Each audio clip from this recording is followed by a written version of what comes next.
Hello friends, आज हम सुनेंगे सिंहासन बत्तीसी की दूसरी कहानी चित्रलेखा पुतली की कथा। दूसरे दिन राजा भोज की फिर सिंहासन पर बैठने की इच्छा बलवती हो उठी। जैसे ही उन्होंने सिंहासन पर बैठने के लिए अपने कदम आगे बढ़ाया, तभी सिंहासन से चित्रलेखा नाम की दूसरी पुतली उनके सामने प्रकट होकर खड़ी हो गई और उन्हें रोकते हुए बोली, ठहरो राजा भोज, सिंहासन पर बैठने से पहले राजा विक्रमादित्य की यह कथा सुन लो। उसके बाद तुम खुद निर्णय करना कि तुम सिंहासन पर बैठने के अधिकारी हो या नहीं। यह कहकर चित्रलेखा राजा भोज को कथा सुनाने लगी। एक दिन राजा विक्रमादित्य शिकार खेलते खेलते एक ऊंचे पहाड़ पर आए। वहां उन्होंने देखा एक साधु तपस्या कर रहा है। साधु की तपस्या में विघ्न नहीं पड़े, यह सोचकर वह उसे श्रद्धापूर्वक प्रणाम करके लौटने लगे। उनके मुड़ते ही साधु ने आवाज़ दी और उन्हें रुकने को कहा।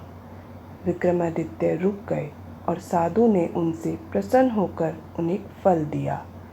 उसने कहा, जो भी इस फल को खाएगा तेजस्वी और यशस्वी पुत्र प्राप्त करेगा। फल प्राप्त कर जब वे लौट रहे थे तो उनकी नज़र एक तेजी से दौड़ती महिला पर पड़ी। दौड़ते दौड़ते एक कुएं के पास आई और छलांग लगाने को उद्यत हुई। विक्रम ने उसे थाम लिया और इस प्रकार आत्महत्या करने का कारण जानना चाहा। महिला ने बताया कि उसकी कई लड़कियां हैं, पर पुत्र एक भी नहीं। चूँकि हर बार लड़की ही जन्म लेती है, इसलिए उसका पति उससे नाराज है और गाली गलौज तथा मारपीट करता है। वह उस दुर्दशा से तंग होकर आत्महत्या करने जा रही थी। राजा विक्रमादित्य ने साधु वाला फल उसे दे दिया तथा आश्वासन दिया कि अगर उसका पति फल खाएगा तो इस बार उसे पुत्र ही होगा। कुछ दिन बीत गए। एक दिन एक ब्राह्मण विक्रम के पास आया और उसने वही फल उसे भेंट किया। विक्रम स्त्री की चरित्रहीनता से बहुत दुखी हुए। ब्राह्मण को विदा करने के बाद वे फल लेकर अपनी पत्नी के पास आए और उसे वह फल दे दिया। विक्रम की पत्नी भी चरित्रहीन थी और नगर के कोतवाल से प्रेम करती थी। उसने वह फल नगर कोतवाल को दिया ताकि उसके घर यशस्वी पुत्र जन्म ले। नगर कोतवाल एक वेश्या के प्रेम में पागल था और उसने वह फल उस वेश्या को दे दिया। वेश्या ने सोचा कि वेश्या का पुत्र लाख यशस्वी हो तो भी उसे सामाजिक प्रतिष्ठा नहीं प्राप्त हो सकती। उसने काफ़ी सोचने के बाद यह निष्कर्ष निकाला कि इस फल को खाने का असली अधिकारी राजा विक्रमादित्य ही है।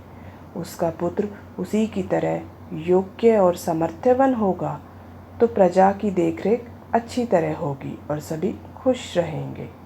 यही सोचकर उसने विक्रमादित्य को वह फल भेंट कर दिया। फल को देखकर विक्रमादित्य ठगे से रह गए।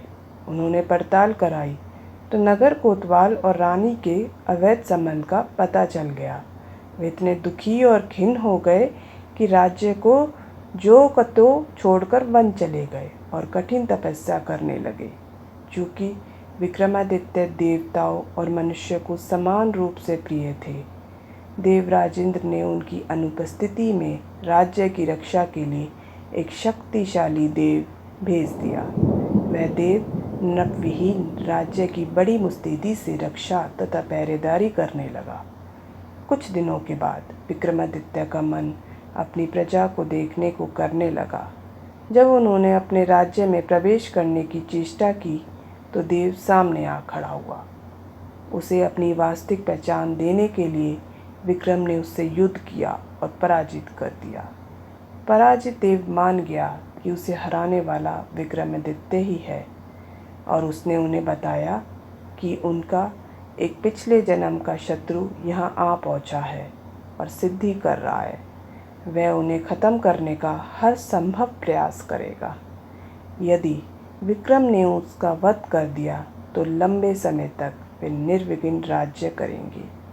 योगी के बारे में सब कुछ बताकर उस देव ने राजा से अनुमति ली और चला गया। तो दोस्तों, आगे की कहानी हम पढ़ेंगे नेक्स्ट वीडियो में।